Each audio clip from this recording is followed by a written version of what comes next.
Maman n'arrêtera pas de te chercher. Maman n'arrêtera pas de te chercher jusqu'à te retrouver.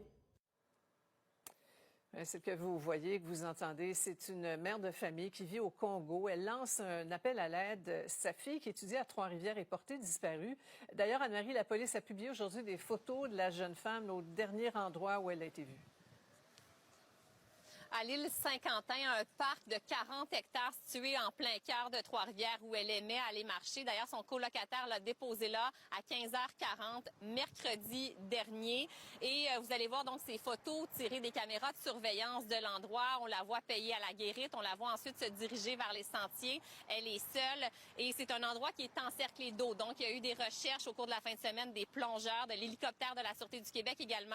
Aujourd'hui, ça s'est concentré à la marina et des informations nous ont été transmises selon lesquelles, pendant la fin de semaine, on a retrouvé une chaussure dans les recherches et voici ce que la police nous répond à ce sujet.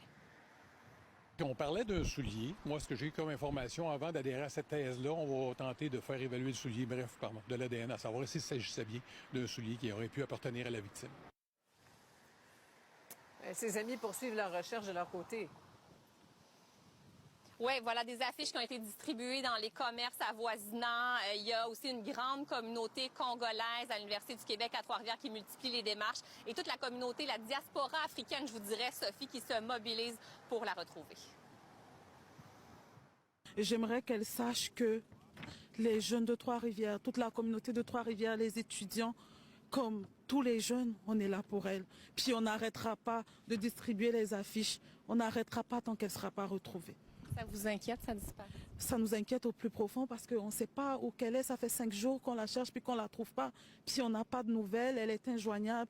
Puis on ne sait pas, puis sa famille n'est pas ici. Fait que c'est triste de se retrouver dans cette situation-là. Alexandra Martine, qui a 21 ans, qui est étudiante en administration des affaires à l'Université du Québec à Trois-Rivières. Évidemment, si vous détenez de l'information, la police de Trois-Rivières veut l'obtenir pour pouvoir mieux orienter ses recherches. C'est ce qui va déterminer ce qu'on va faire prochainement. Aucune hypothèse, nous dit-on, n'est écartée pour le moment concernant cette disparition. Une longue journée d'angoisse pour ses proches. Anne-Marie Lemay qui nous parlait en direct de Trois-Rivières.